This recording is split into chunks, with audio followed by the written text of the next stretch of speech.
Oh, terus?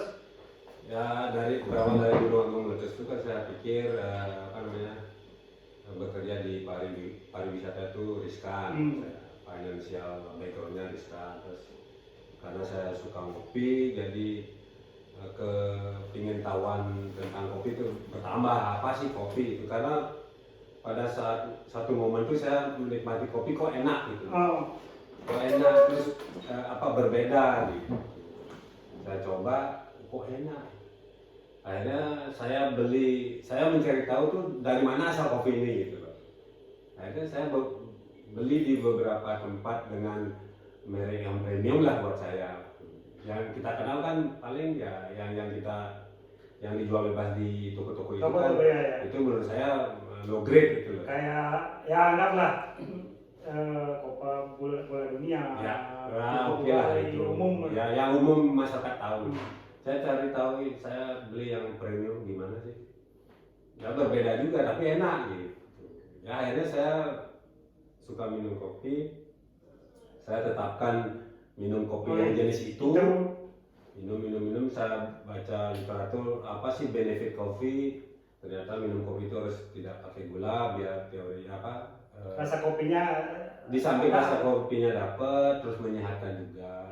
Terus gula itu tiga kali menambah kafein yang sudah terkandung dari kopi itu. Ya, saya tahu ini dari seorang roastery juga gitu. Artinya saya curiosnya bertambah, apa sih kopi itu? Saya kan drop tamu di Munduk Modeng. Nah di Munduk Modeng itu kan punya kopi. Gitu. Kopi banyak, senja banyak. Ya di hotel itu dia kan punya roastery itu. Wah ini kita jamu dengan kopi yang sudah terkenal dengan kopi Bali. Terima kasih. Kopi HPI ya dia? Iya. Kopi HPI. Merek HPI ya? Merek. Dijual nggak di? Jangan pakai. Kopi minum di HPI gitu ya. Gitu. Saya suatu ketika saya drop tamu di Munduk Muding, di situ ada roasternya, mesinnya besar. Saya nanya apa sih? Ya tanya-tanya sedikit aja, ringan aja. Saya malu juga nanya terlalu banyak kan.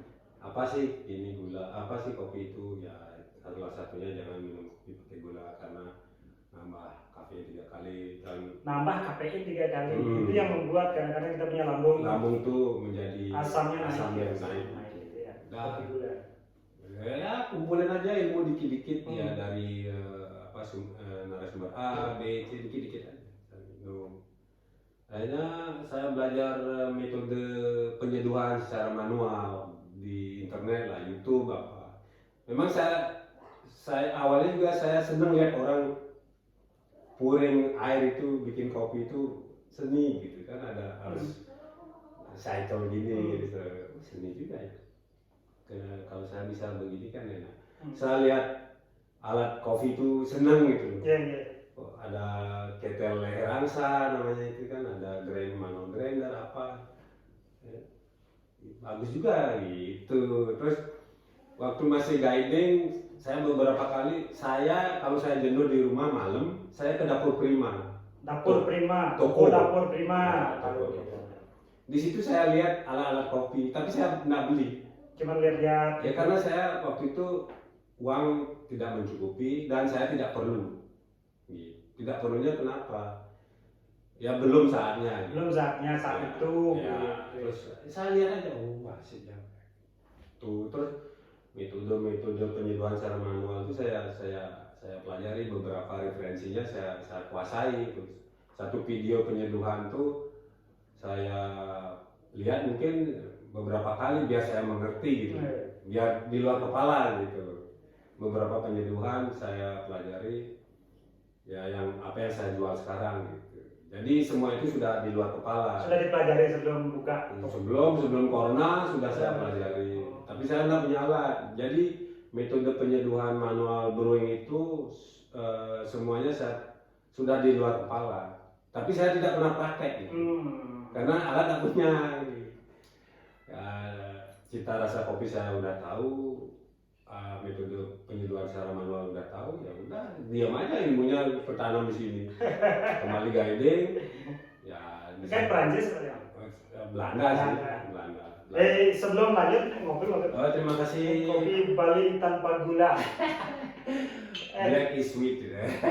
Hari ini kebetulan kita dikunjungi oleh anggota DPD API Bali, Pak Ketut Astike. Pak Ketut Astike, gaya Belanda dia orangnya, gaya Belanda, Ya, masih aktif, masih aktif, gaya masih dinas. aktif. Hari ini memperpanjang lisensi apa KTPP ya. ya.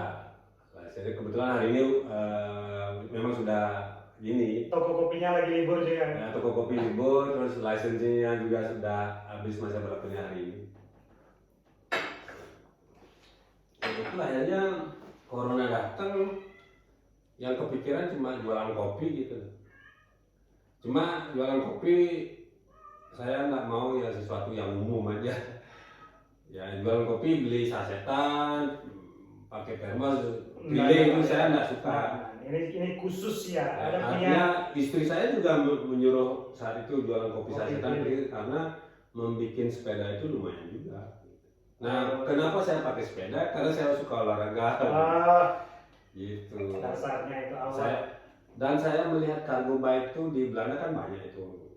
Kok seni gitu loh. Kok seni bawa sepeda isi kargo, isi box depannya bisa keliling, bisa naruh barang, bisa naruh apa namanya bayi, belanjaan di situ, anjing peliharaan keliling, asik gitu. Saya pingin sekali punya. Berarti terinspirasi karena guiding juga ya, karena wisatawannya orang Belanda terinspirasi. Kalau wisatawannya orang Belanda kan nggak bawa sepeda di sini. Cuma saya lihat di Belandanya. Di Belandanya kan ada cargo bike festival di situ, bermacam jenis sepeda banyak di situ kan. Orang-orang Belanda terbiasa. Ya saya pelajari juga bagaimana menginstal, membuat cargo bike itu gitu di YouTube. Kan ada tutorial bikin cargo bike. Saya lihat pada saat nggak ada tamu, saya di rumah libur, saya lihat itu tutorialnya bikin cargo bike. Banyak kali saya lihat, mungkin 20-30 kali karena nggak ngerti.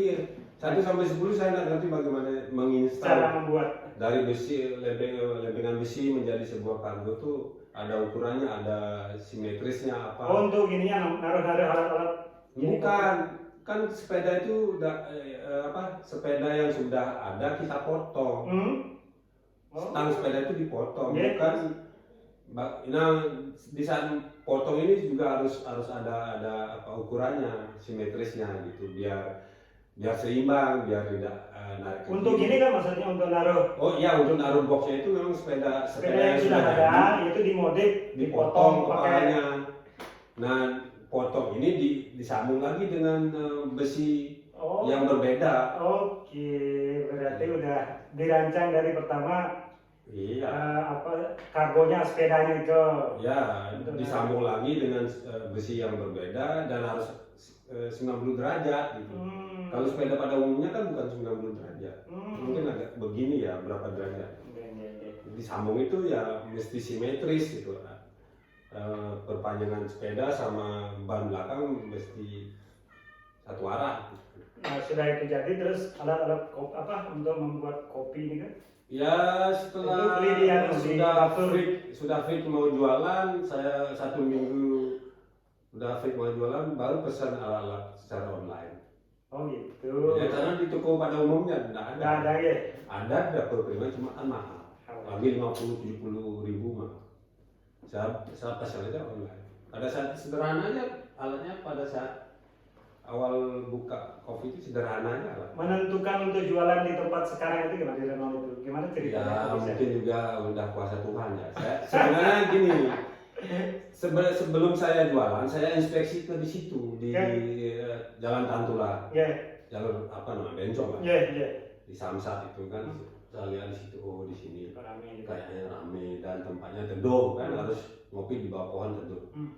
Beberapa kali gimana? Oh kayaknya di sini. Udah di situ.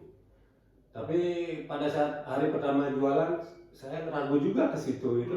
Langsung aja apa ya arah? Nggak tahu, saya juga nggak ngerti. Kok bisa terarah ke sana gitu? Seolah-olah diarahkan gitu. Iya, kayaknya sudah diarahkan, saya juga nggak ngerti kenapa saya ke situ gitu.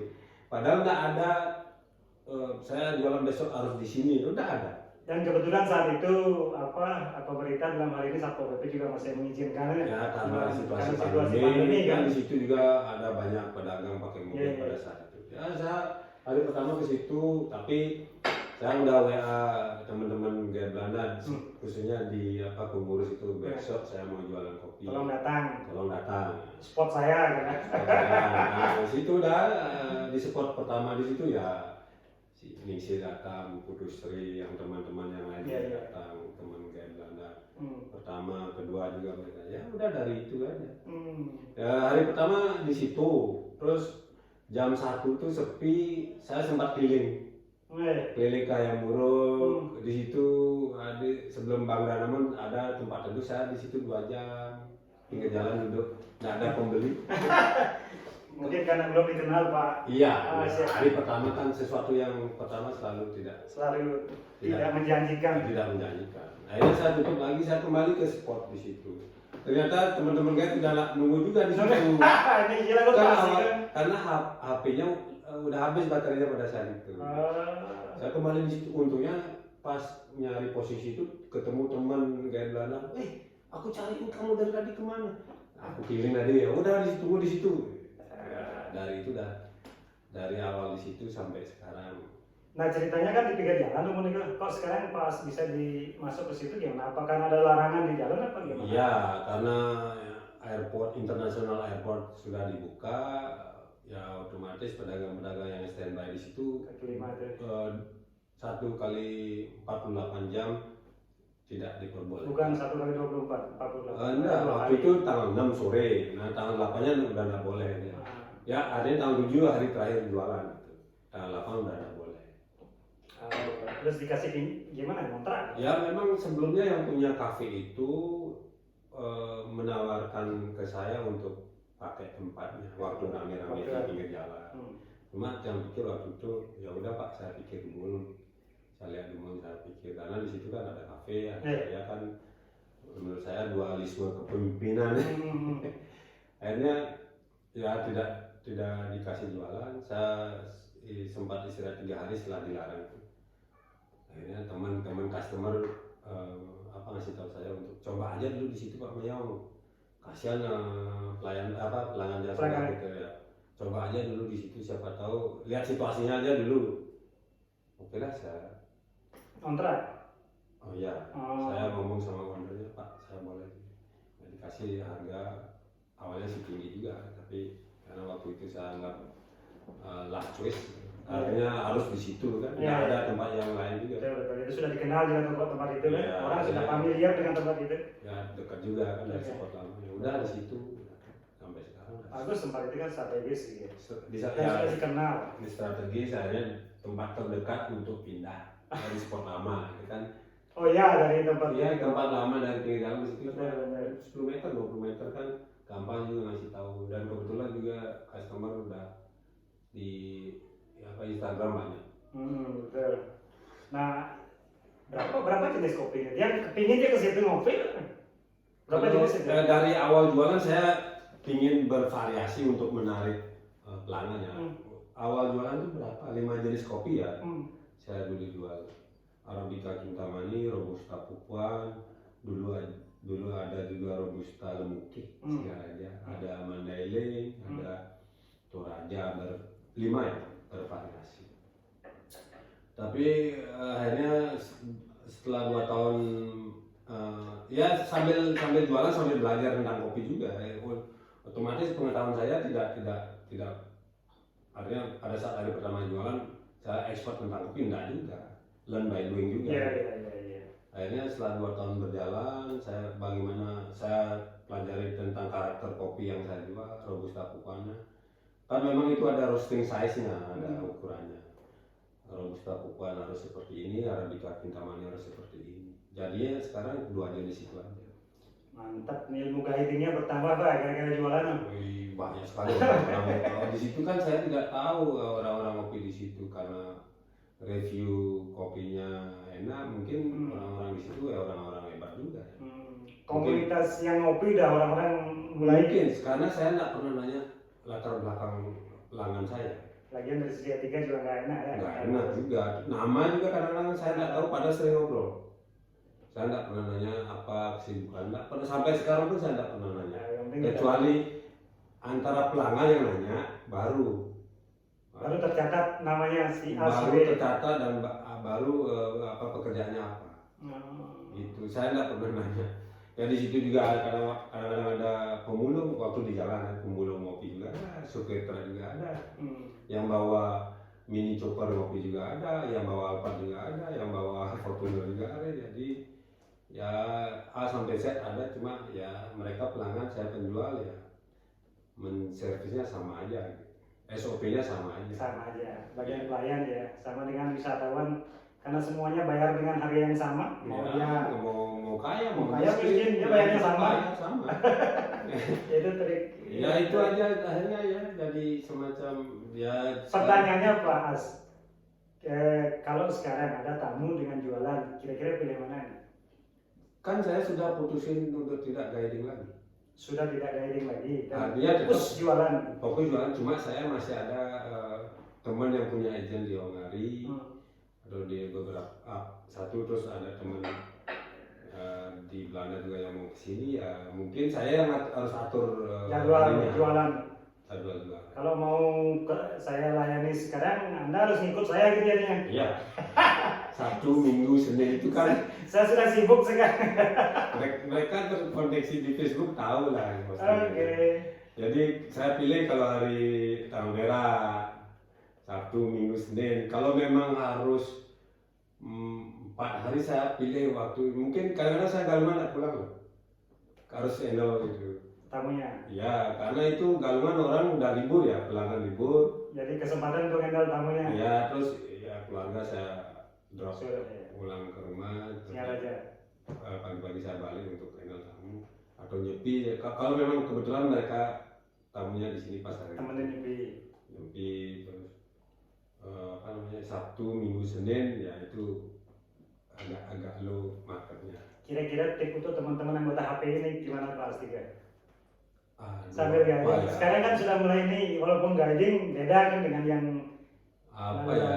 menurut saya guiding itu jangan monoton juga. Guiding jangan monoton juga. Ya harus simbangi dengan ambil kesempatan. Saya hanya saya berbicara untuk diri saya sendiri ya, bukan mau mengajari para senior. Ini bukan mengajari sih, kita sharing Pak. Ya itu artinya gini, saya kembalikan ke diri saya. Seandainya saya sekarang ini saya sudah bisa bikin kopi.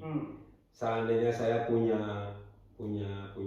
tempat sekarang, seumpama saya hire seseorang gitu.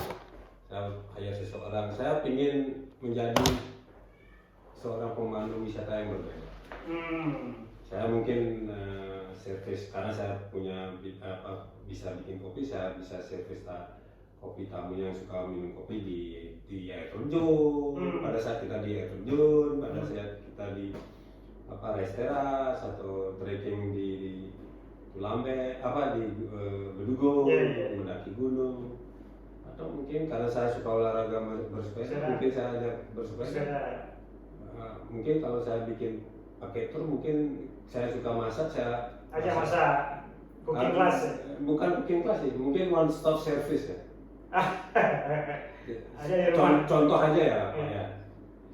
Kalau umpama habis trekking di Tamlingan, pas lunch time, bikin aja salad, cooking on the spot, lunch by the lake gitu kan, santai,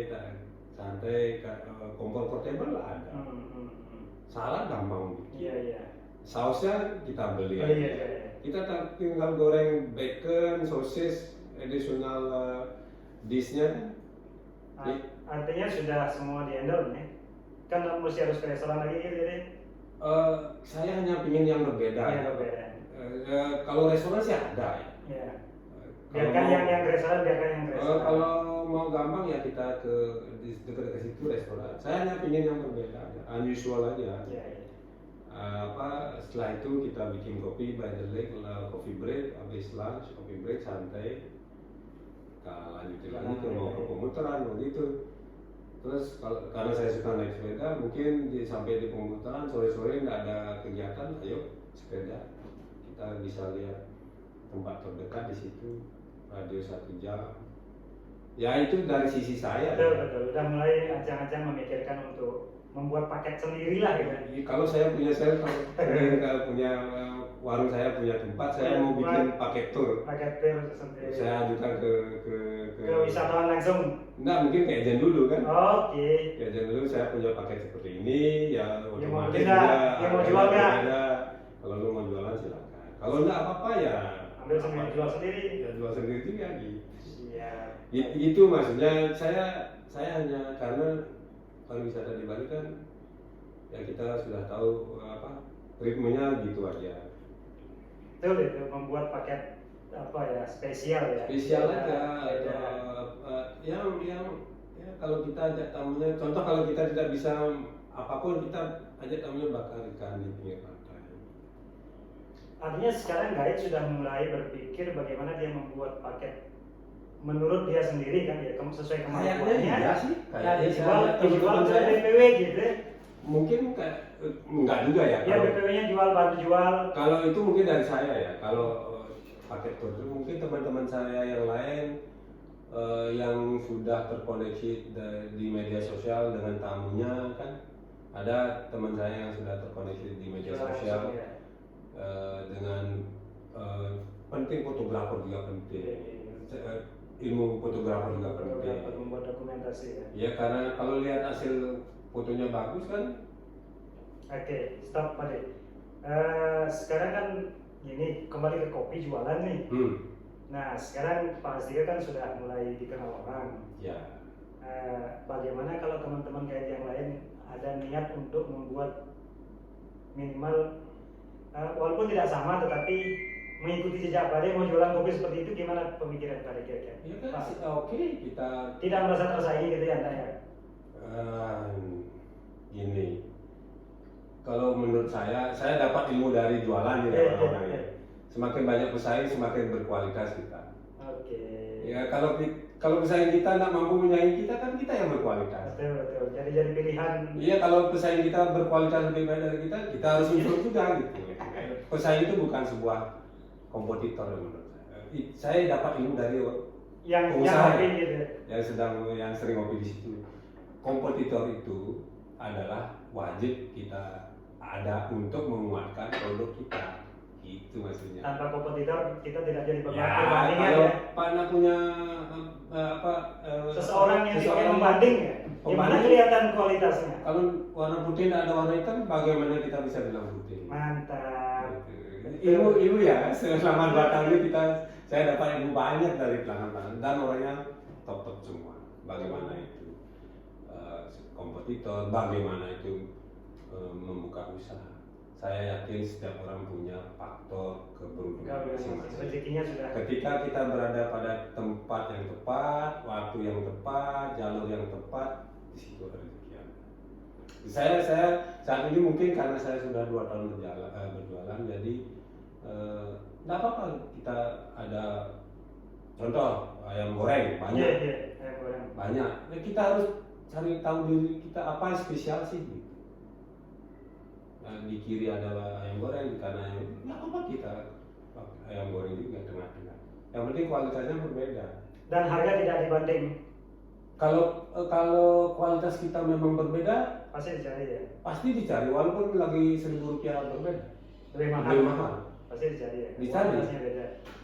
Kan gitu. Makanya kompetitor itu bagus untuk menguatkan produk kita gitu. Gitu.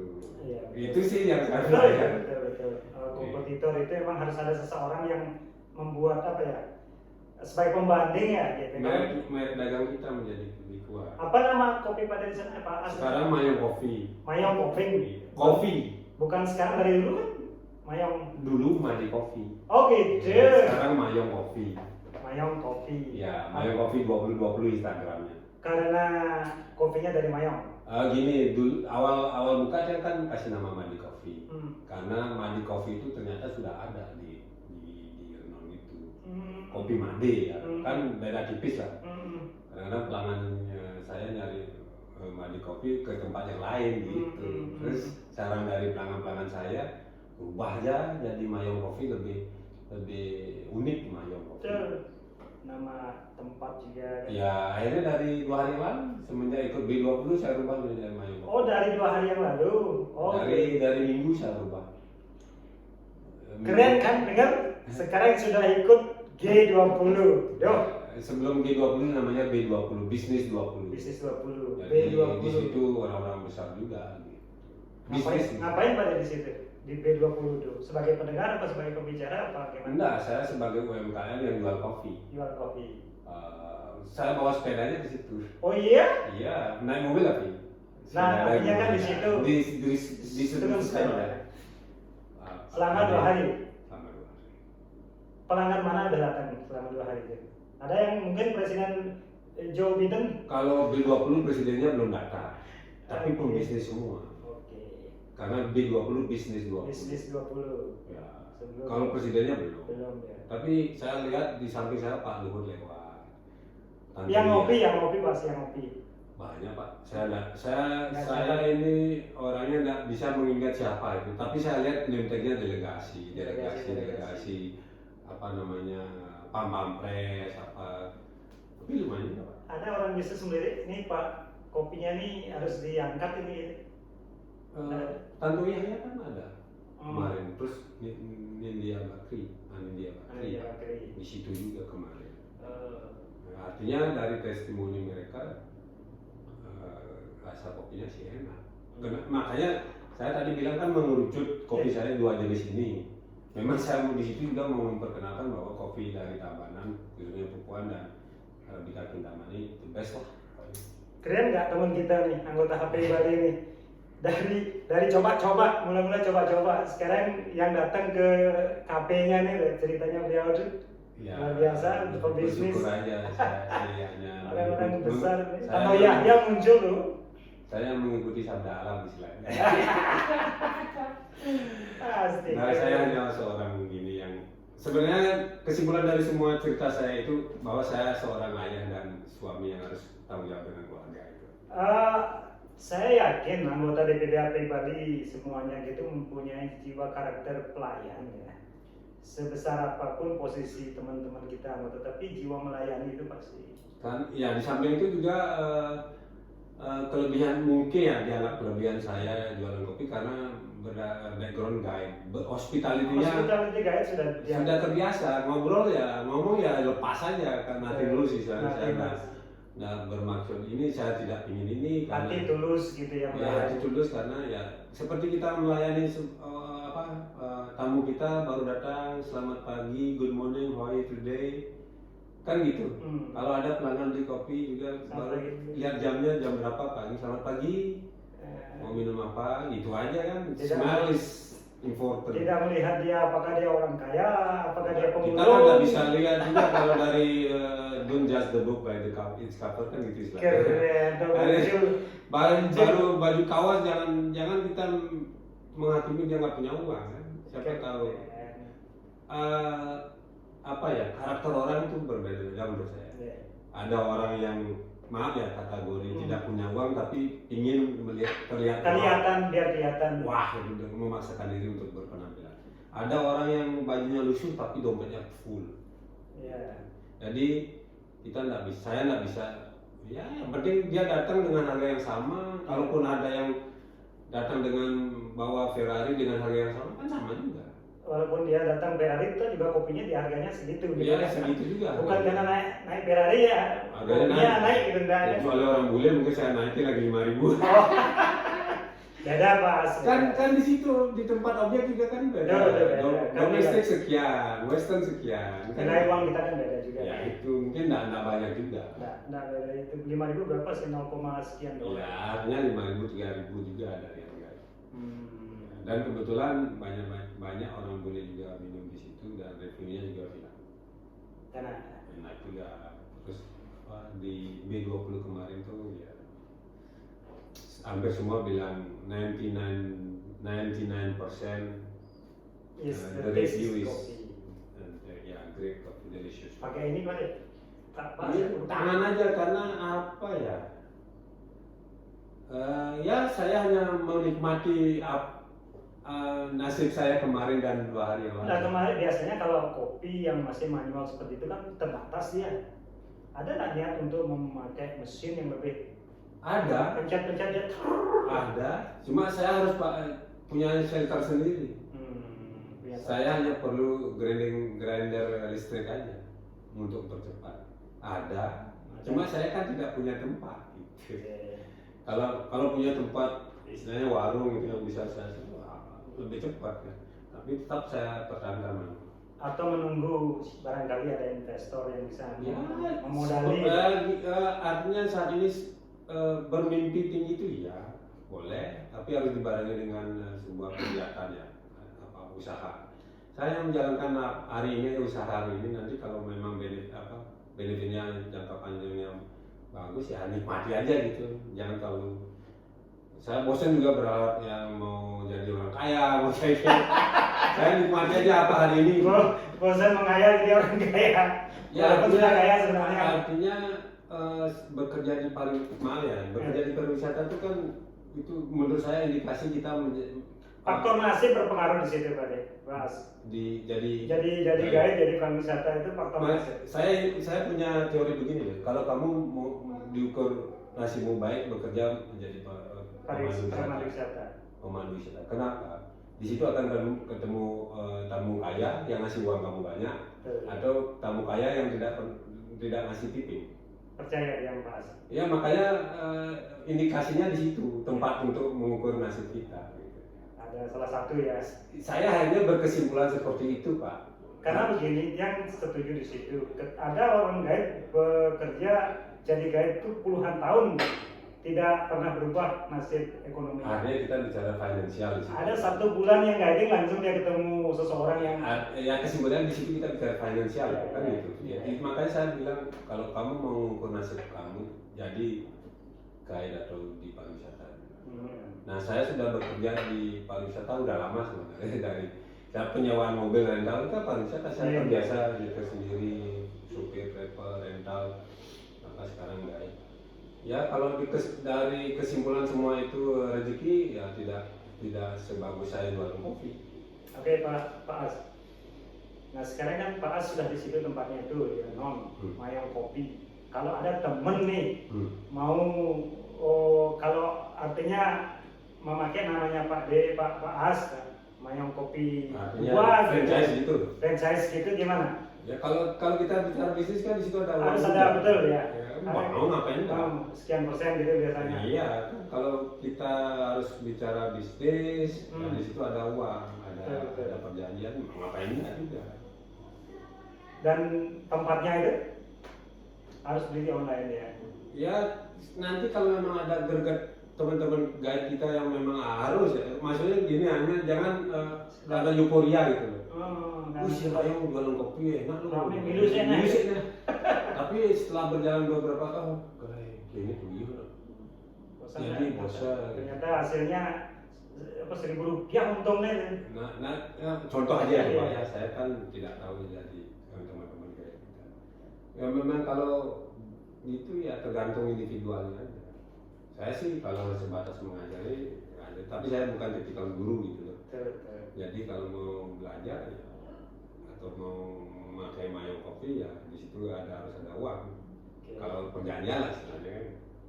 Oke, pertanyaan berikutnya, senang susahnya, senangnya, enaknya, tidak enaknya jualan itu gimana Pak? Minum kopi dulu. Dagang kopi, kita servis kopi di HP ini. Kalau saya senang Pak sebenarnya the most beautiful thing during the pandemic adalah saya punya Magic Coffee. Saya jadi hidup saya terbantu oleh Mayang Coffee. Jadi kesimpulannya selama jualan kopi itu tidak ada sukanya. Selama jualan kopi tidak ada sukanya? Tidak ada. Saya anggap tidak ada suka. Tidak ada dukanya. Oh, tidak ada duka. Tidak ada dukanya. Tidak ada. Selalu suka gitu. Selalu suka. 99% suka. Dukanya tidak ada. Walaupun saya pernah kehujanan naik sepeda, ban kempes pernah. Tapi itu sudah bagian daripada sebuah proses. Dan saya tidak mau memikirkan itu gitu. Selalu suka ya, bukan duka, selalu suka nih. Ya apa ya? Kalau kita pikirkan itu sebagai sebuah halangan ya stres kita Pak. Iya. Saya hanya karena ya dari kecil juga saya sudah terbiasa hidup seperti itu, perjalanan hidup saya menjadi orang seperti ini sudah begitu. Jadi saya sendiri Pak ya, kalau saya hanya berusaha menjalani hidup ini, menerima apa yang datang dan apa yang pergi istilahnya. Oke. Artinya nggak usah kalau ini ya ini, dan jangan mendramatisir kesusahan Anda menjadi sebuah beban ya. Saya pernah begitu soalnya Pak. Saya hanya menceritakan diri saya Pak ya. Diri saya begini. Dulu waktu jadi sopir, bangun pagi, trip Ciinmal. Oh sampai bukan tiap hari sih, tapi itu kan sudah office hours-nya sudah melebihi. Pada saat itu saya gini, saya dari Singarja ke Denpasar sendiri, drop tamu capek. Gini mengalir, uang tidak ada. Artinya uang itu ada tapi tidak cukup. Tidak sesuai hasil dengan pekerjaan. Jerih payah tidak ada. Sedih gini. Sedih gitu loh. Kenapa saya sedih? Tahu nggak Pak? Karena saya yang membuat diri saya sedih gitu loh. Oke. Itu ngerti Pak? Iya karena saya mindsetnya sudah mendramatisir keadaan. Coba Pak dengarkan musik happy pada saya itu kan Pak tidak sedih. Mungkin karena salah satu faktor penyebabnya karena penghasilan yang tidak sesuai dengan juga ya. Betul. Apa yang dilakukan. Betul. Tapi di saat Pak begitu, Bapak meratapi nasib, sedih akhirnya itu loh. Karena saya mengalami itu. Awalnya sih tidak ada ya, dari perjalanan dari Singarja ke Denpasar, sedih gini itu masuk penghasilan. Kan jadi sedih Pak. Betul. Coba kita tidak berpikir agak menggait ini. Coba lihat orang lain itu. Pada tukang, nikmatnya. Kan tidak jadi sedih Pak. Itu saya ceritakan diri saya ya. Saya bukan atau apa menilai orang lain Pak. Saya hanya berusaha dalam arti, makanya kenapa saya bilang tadi nggak ada dukanya. Karena saya berusaha sudah punya pengalaman yang lebih jelek dulunya gitu atau dari kecil, dari anak pertama itu. Jadi saya hanya berusaha menjalani nasib apa yang dapat saya dapatkan. Mudah-mudahan bagus terus. Anggap bagus semua. Lakukan senangi apa yang Anda lakukan gitu ya. Pak ya. Apa bahasa gitunya tuh, karena coba kita pikir sekarang. Bagaimana kita harus berbuat seandainya kita harus dapat sesuatu yang jelek? Ya apa? Meratapi nasib atau menerima nasib? Ini sudah ke apa ya? Spiritual. Ngomongnya sudah ke spiritual. Nah, karena saya selalu begitu Pak. Saya hanya begini loh. Saya kan orang kan tidak pernah tahu bagaimana saya di rumah di latar belakang. Saya hanya gini ya, gitu ini ya. Tapi saya harus melakukan sesuatu yang terbaik buat saya dan keluarga saya. Poinnya itu. Ini nasibnya ya. Tapi jangan menerima nasib sing melakukan apa. Tidak melakukan sesuatu. Enggak juga. Itu bukan bukan pasrah juga, apa namanya itu? Malas. Malas. Maaf ya. Santai Pak De. Saya senang begini. Enggak apa ya, karena mungkin sudah 2 tahun ini apa sih banyak orang cerita begini. Ada banyak yang tidak suka mendengar orang mengeluh. Jadi hati-hati kalau kita mengeluh. Ini mungkin menurut yang itu karena Pak As itu pasti itu bisa mencari jalan keluar daripada kesusahan itu. Gitu. Ketemu jalan keluarnya, ini jalan keluar. Makanya mungkin ada campur tangan Tuhan juga. Ya itu kalau kita berkeyakinan pasti. Yakinlah sama diri dan Tuhan Anda. Tapi harus baik gitu. Kadang-kadang orang susah itu, orang yang sampai ngambil jalan pintas itu karena dia tidak menemukan the way out ya, jalan keluar. Mungkin sudah menemukan, menurut saya mungkin sudah menemukan, cuma dia tidak mau melakukan. Mungkin ya Pak ya, saya tahu. Mungkin coba aja gini, cuma mungkin nggak mau karena situasinya berbeda. Ya karena kita diciptakan punya otak berpikir. Ya sekali lagi saya bukan mau mengajari orang, saya kita berbagi pengalaman menceritakan hidup saya. saya Berapa tahun pas guiding di Belanda? baru sih Pak, dari 2013. Tapi dulu kan saya sopir di rental juga. Sebelum resmi jadi guide ber KTPP itu Di sudah sopir Pak kemarin tuh, tapi kan sudah tahu pariwisata. pariwisata. Dasarnya sudah tahu. Nah, di rental juga saya terbiasa road trip.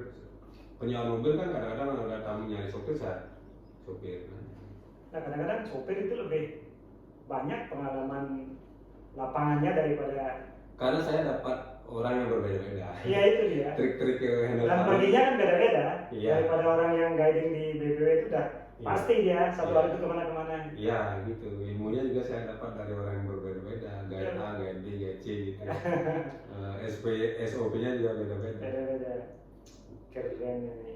Ya, berbicara dengan Pak Astika nih pengalaman jual apa yang dari guide gitu. Karena COVID. Aduh, saya sekali apa Pak ya, saya hanya menceritakan kisah hidup saya Pak. Ya, masing-masing orang punya pengalaman. Iya itu. Dan kita hanya bisa menceritakan apa yang kita alami. Kalau Ya, pengalaman orang kita tahu. karena saya menceritakan lancar bercerita karena saya mengalami gitu. Itu dia Pak. Karena pelaku gitu. Laku artinya apa ya, kalau istilah kerennya di film apa, guest star ya. Yes, Bintang tamu. Topi Pak Astika kan khusus itu kalau jualan kopi itu kelihatan topinya itu gimana? Sekali lagi apa ya, itu sebuah menurut saya campur tangan Tuhan ya. Kenapa saya pakai topi? Satu, awalnya kan pakai topi biasa saya.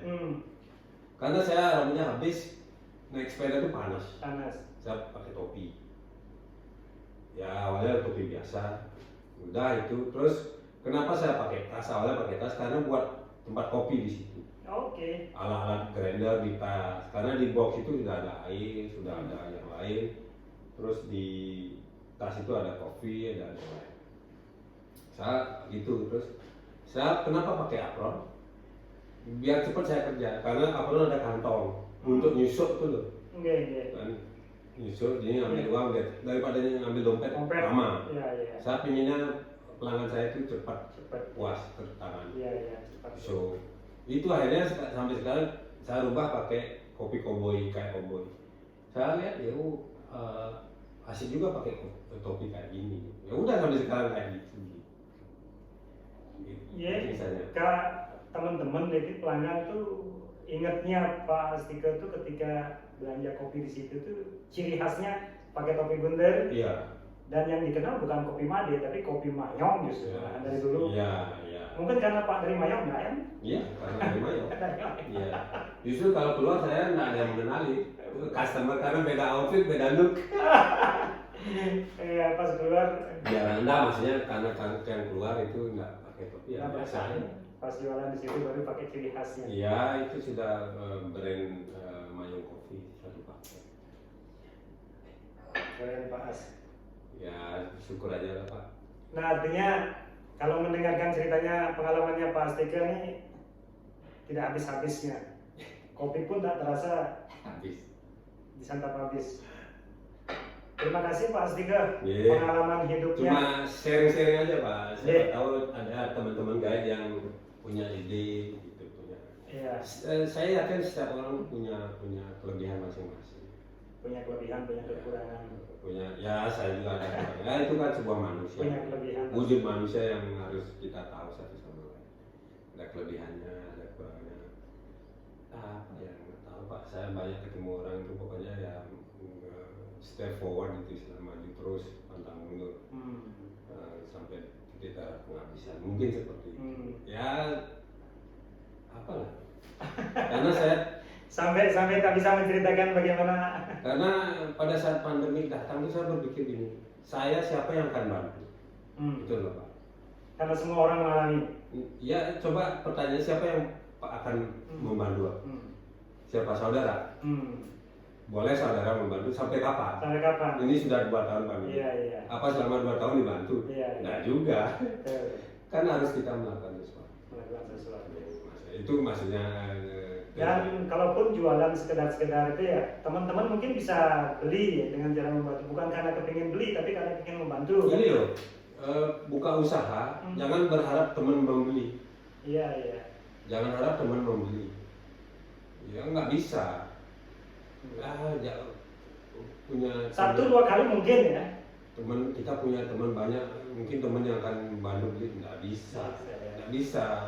Jadi kualitasnya untuk teman, bukan untuk orang lain. Ya kalau satu dua bisa lah. Sehari dua hari, sekali dua kali untuk beli boleh lah. Setelah itu nggak bisa. Yang pembeli yang dicari itu memang orang pembeli yang membutuhkan ya. Membutuhkan. Bukan karena dia ada niat ingin membantu loh. Nah. Karena dia ingin dalam membantu, enggak. Bukan Nggak itu bisa, ya. enggak. Nah, kalau memang ada lebih pedalam dan produknya enak, beda lagi ceritanya. Repeater akan datang. Ya itu sih yang saya tahu. Itu. Satu ilmu dari Pak Astika itu ya. Memang harus pembeli yang betul-betul memerlukan dia. Jangan karena punya banyak teman komunitas ya nanti komunitas yang berpindah juga Pak. Atau kemungkinan teman yang memerlukan gitu. Bukan teman yang ingin membantu dalam artian beli ini dia membantu gitu, bukan itu ya. Ya bisa, alasannya kan bisa saja. Tapi sekali lagi teman kan bisa hanya sekali dua kali. Setelah itu.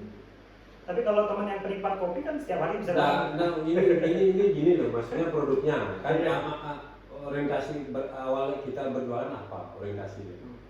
Kan itu harus tahu dulu, maksudnya kita jualan anggap nasi jingo, ya, biar teman datang membantu, itu maksudnya. Jadi di saat teman sehari dua hari ada yang datang, setelah satu bulan jualan teman tidak ada yang datang, dan teman itu minta dibantu. Iya kan? Kembali. Kan nggak bisa juga, ya, makanya buka usaha jangan berpikiran teman akan membantu. Tapi bagaimana membuat produk bisa diterima kalangan masyarakat banyak umum. Kalau teman yang datang terus, karena produknya yang disukai bukan karena kita yang ingin. Itu contohnya kopi sekarang, teman-teman. Artinya justru teman-teman saya guide awal-awalnya ya. Awal sebulan dua bulan teman, tapi sekarang kan banyak repeater yang sebelumnya saya tidak kenal. Pegawai gubernuran, pegawai bank, pegawai PLN yang saya sebelumnya tidak kenal. Dan memang hampir tiap hari di situ karena dia penikmat kopi. Penikmat kopi itu yang dicari. Ya, contohnya saya berjualan kopi itu yang saya alami. Iya. Memang itu salah satu. Ya, jadi buat produk jualan itu jangan berorientasi teman akan membantu. Dan apapun itu bukan hanya kopi ya. Apapun jualan apapun. Pokoknya bikin sesuatu yang berbeda. Mau jualan nasi jingo boleh, tapi harus berbeda. Berbedanya gimana ya? Kan orang individual yang tahu. Orang yang menilai. Mungkin rasanya. Sebelum saya jualan kopi begini juga Pak. Saya pelajari kopi itu begini. Saya pernah beberapa kali ke coffee shop. Dia tahu apa sih kopi itu. Coffee shop A, tapi tidak sering. Kopi beberapa tempat saya kopi shop A gini. Saya nanya ke baristanya, kopi apa sih ini? Terus gimana metodenya ini? Satu pertanyaan aja cukup. Nanti kalau banyak kan curiga dan dia merasa terganggu. Oh gini, ya udah. Berapa ini? Udah gitu. Terus kopi shop yang lain hari bulan berikutnya atau apa. Terus selama guiding juga saya lihat kopi itu. Mungkin waktu itu di Munduk saya dapat minum kopi enak. Di gimana kopi Pak? Di desa.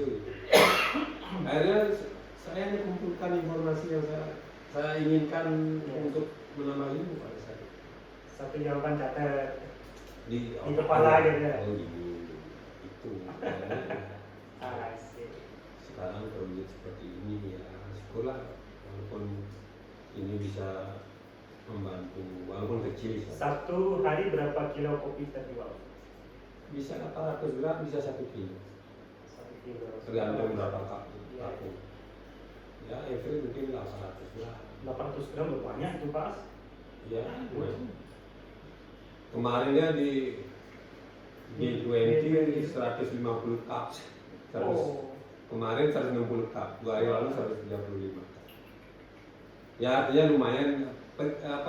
Kebanyakan delegasi atau anggota DPR itu menyukai itu. Itu yang pertama ya. Ya artinya saya bisa lihat dari review berapa cup laku.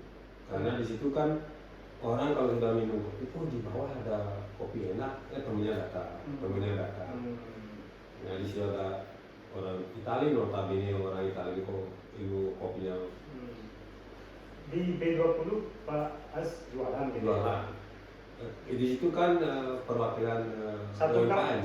cup berapa? 15.000 aja di situ. Saya sebenarnya dari awal kan saya nggak tahu harus jual berapa, terus harus bagaimana enggak. Saya tidak bertujuan saya mendapat jualan banyak di situ enggak. Nembus ke situnya. Nembus ke situnya udah luar biasa gitu. Betul. Akhirnya di situ ya go with the flow aja saya Pak, maksudnya kalau enggak laku ya enggak apa-apa. Nggak apa-apa. Kalau laku bersyukur juga. Itu kan salah satu nilai plus poin ya. Ketika Iya. jualan nanti saya sudah jualan di B20 loh. Ya itu juga itu dah yang ngajak saya juga, yang ngajak ke sana saya juga bilang patut nanti di situ jangan berharap dagang patut laku. Ya yang jelas saya memperkenalkan patut UMKM produk kecil dari saya juga tahu historikalnya patut dari pemandu wisata sampai ke pandemi jualan gini itu poinnya.